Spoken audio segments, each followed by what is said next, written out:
Что было сказано. Адмир Амиранович, вы затронули интересные, до вас выступавшие тоже затронули интересные темы. Но начну с того, что сегодня усиленно нам говорят о гармонизации нашего законодательства. Неоднократно говорил, что гармонизация не подразумевает принятие какой-либо из сторон законов, которые противоречат ее интересам. В мире этого нет, если новое наше изобретение какое-то внедряется в жизнь, я не знаю, но в законодательстве таких прецедентов сознательных я не знаю. Второе, если говорить по факту об апартаментах и о судебных решениях, давайте пойдем по пути гармонизации, но в России уже года два, по-моему, как внутреннее законодательство доминирует над международными соглашениями. Вдумайтесь. Нас призывают подписать соглашение о признании судебных решений и арбитражей, но в России эти решения ниже, если они вступят в противоречие с их законодательством, ниже их внутреннего закона. В Абхазии же все, что ратифицировано парламентом, выше наших внутренних законов. Предлагаю начать с того, что в русле гармонизации мы примем аналогичное решение и в нашем законодательстве введем норму, согласно которой наше внутреннее законодательство будет выше тех документов, которые мы подписываем, в данном случае с нашими союзниками и со всеми остальными. Это начало. Я думаю, это очень серьезно повлияет на все наши последующие взаимоотношения и повлияет в лучшую сторону. Следующее. Ну вот здесь речь идет, она шла об апартаментах. У меня вопрос. Вообще мы понимаем, что принимая закон об апартаментах под кого-то там, под чей-то интерес, здесь говорят о строительстве, да, правильно, это большой бизнес. То есть под чьи-то бизнес-интересы мы открываем дверь, то есть мы вообще этот процесс даже не пытаемся регулировать, там, 1000 там, в 10 лет апартаментов в Абхазии строится, там, в перспективе 50 лет, там, 3000 апартаментов. Приняв закон, мы каждый клочок земли, который может быть продан, предлагаем его продать под апартаменты. Это национальная катастрофа, потому что вопрос такой я хочу задать. Вот нам говорят, я понимаю эти постановочные игры типа законопроекта, а потом вот пришло там поправки от администрации президента, ни в коем случае там нельзя давать то-то, нельзя гражданство. Это вот вопрос.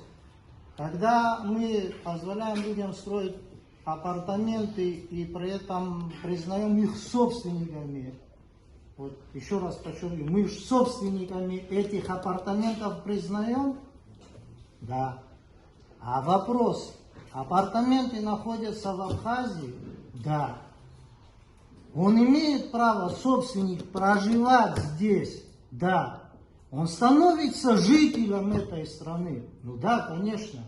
Вопрос, когда здесь появятся сотни тысяч жителей, имеющих собственность, о каком вопросе мы там, о чем будем говорить? Гражданство есть, все остальное будет. Будет и гражданство, и все. Просто поэтапно. Вы знаете, о чем мне хотелось сказать? Вот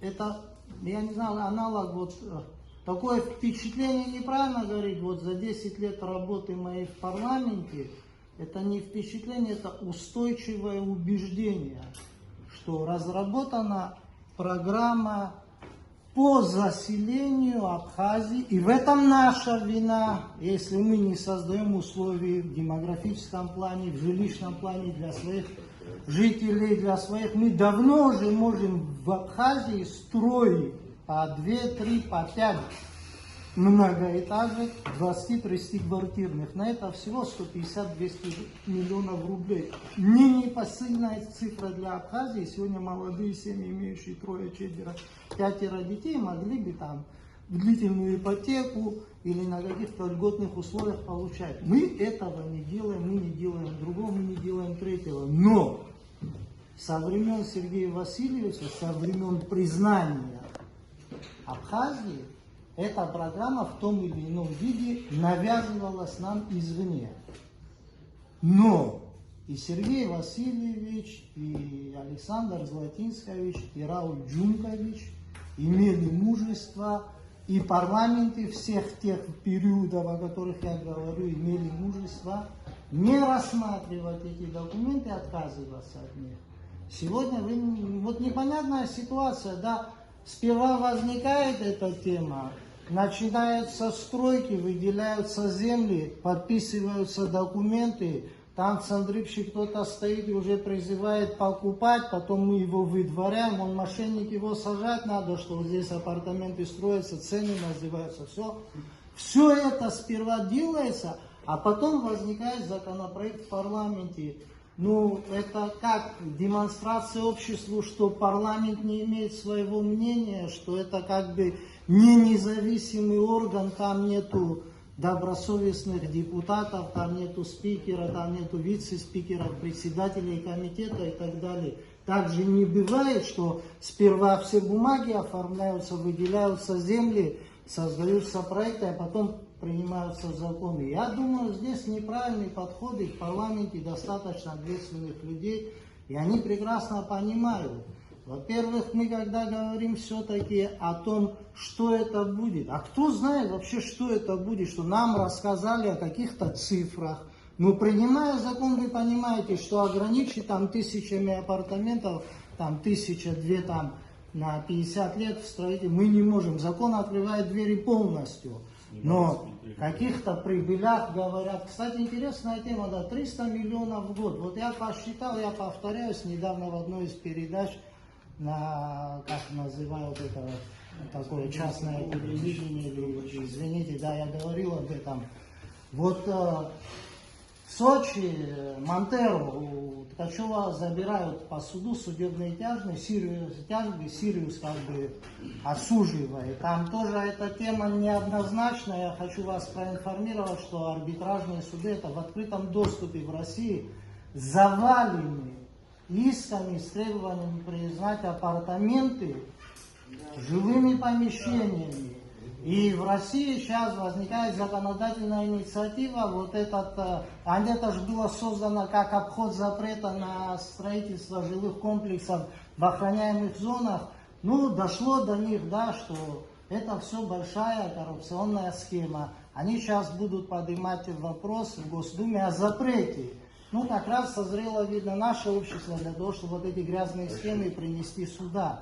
Но я хочу сказать о стоимости земли. Повторяю, в Абхазии земля не продается не потому, что она ничего не стоит, она без